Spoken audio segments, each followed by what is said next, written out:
two dates that I do not forget. The two dates that, and maybe my wife likes it because she knows I'm going to be gone.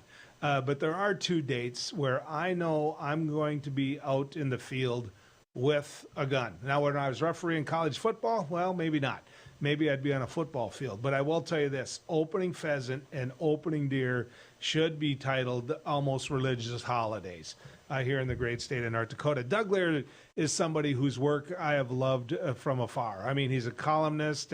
He works in radio. He does a lot of TV. But most importantly, he connects you, myself and others, with game and fish, which is really what Game and Fish is good at, knowing the people that love to know more. And so he's good enough to join us. Doug, good to have you coming down the road with us. Always enjoy riding down the road with you. I thought the two dates you were going to remember was your anniversary and your wife's birthday. But when is my anniversary? Can you help me there? It's in November. You're on your anniversary isn't set in North Dakota Century Code. I mean, when people start talking about, well, maybe you should move this date, maybe you should move that date, they don't realize, as your time in the legislature has proven, that the minute you start talking about moving a pheasant opener or moving a deer opener, you're going to have a lot of red flags going up, Joel. A lot of red flags. And true story, last year on my anniversary, about 10 o'clock at night, she looks at me and she goes, "It was our anniversary today." And I'm like, I knew that, dear. I knew that. It was just fun.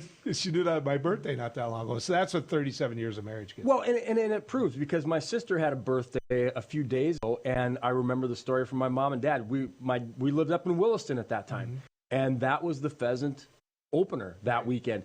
Dad didn't quite make it to the hospital that time. You know, that was in the day and age before cell phones, where you could text and say, "You better get here in a hurry." It was like, you know, there's a, you know, where we grew up in the Midwest, like you said, this time of year, it's fall, it's football, it's hunting, it's get outdoors and enjoy, Joel. Here's the thing about the pheasant opener for me. I know that things got hayed this year that normally wouldn't have gotten hayed. I know that they got closer to what I call the sloughs, the potholes, whatever, than they normally would have, because it was so dry, which means that, you know, I'm going to probably see less birds. It was drier out there, but the other part is there's less area to walk, too, to kind of narrow them down. But you bring up a couple of great points. Number one, the drought and the impact that it had, not just on farmers and ranchers and their production. That drought had a significant impact on pheasant production, and we saw that in our numbers. You can see it across the landscape in the reduced habitat, and you hear that in the bushels per acre that have been reduced. Our pheasant numbers are down statewide about 23% from last year. Again, you're going to have pockets that are, you're going to have a spot that you've walked for years that you know that you can kick up a couple of roosters. I don't have any of them locked up. Yeah. But those spots are out there. Yeah. Those spots are out there. And that's what we're going to see this fall, is maybe even a little more competition, because when you shrink the habitat and you shrink the numbers, then you have hunters that are kind of gravitate towards where there are stronger numbers, where there is better habitat. And I think that's what we're going to see. You know, it's similar to the Vikings or anything else. We have our preseason predictions, but we're going to find out tomorrow. North Dakota's pheasant season opens up on Saturday. There's a lot of you know, really high anticipation just to get out there.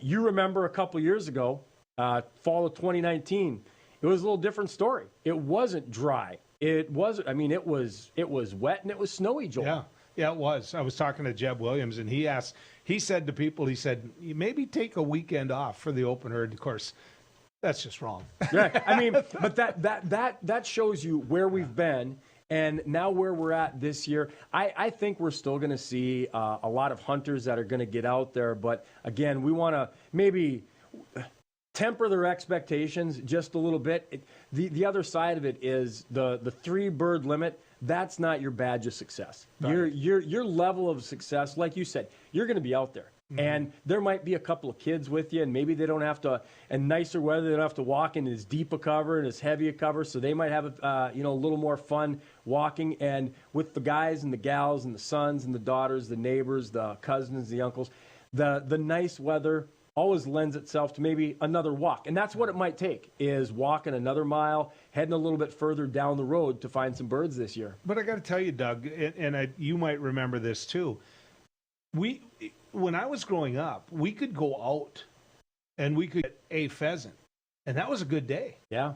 That was a take a picture kind of day. I mean, this whole assumption that you're automatically going to fill out, I think we're spoiled a little bit. Joel, I've got a picture that I pulled up about a year ago. It's myself, my dad, and Robert Wishick, and it was about 1985, and we were down in the Verona Oaks area. And you and everybody else remembers, back in the 80s, you didn't take 100 pictures a week. Mm-hmm. You were taking film where maybe you bought 24. So when you stopped and you took a picture, it meant something. Mm-hmm. We're each holding one rooster. Yeah. And we got a big smile on our face, and we each have one rooster. That was a good day. It was a great day. It was a picture-worthy day. Mm-hmm. And we've got a lot of hunters now that are, 25 and 35. They grew up in 2007, 2008 when we were harvesting 600,000 pheasants, 700,000 pheasants.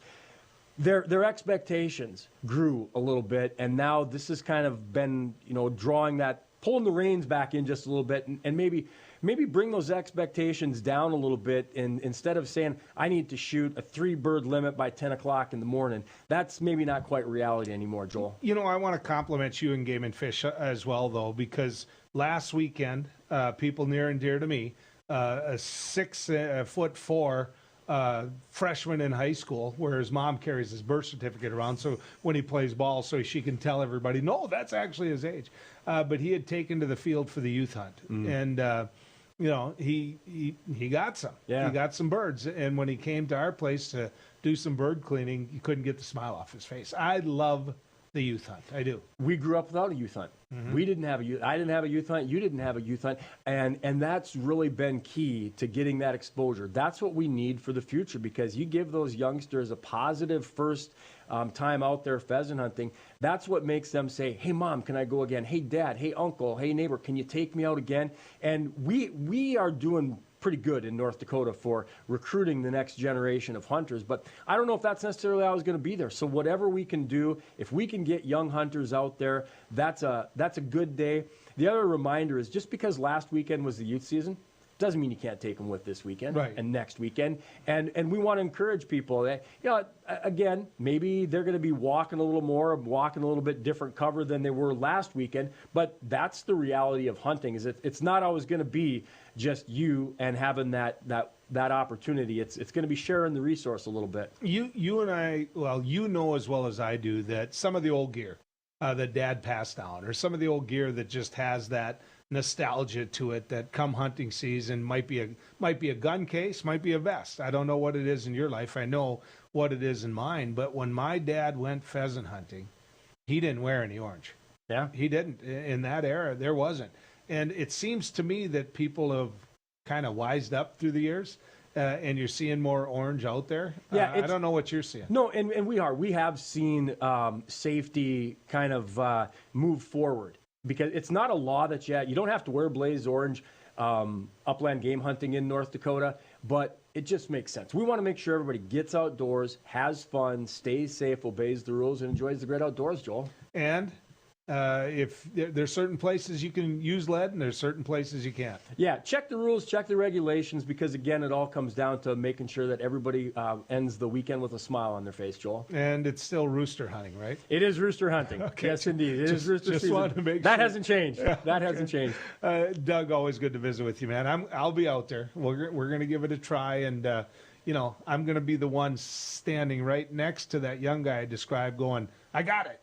just so he turns and he looks at me and he goes, "That's time, mine." No, one time I did it and I didn't even shoot.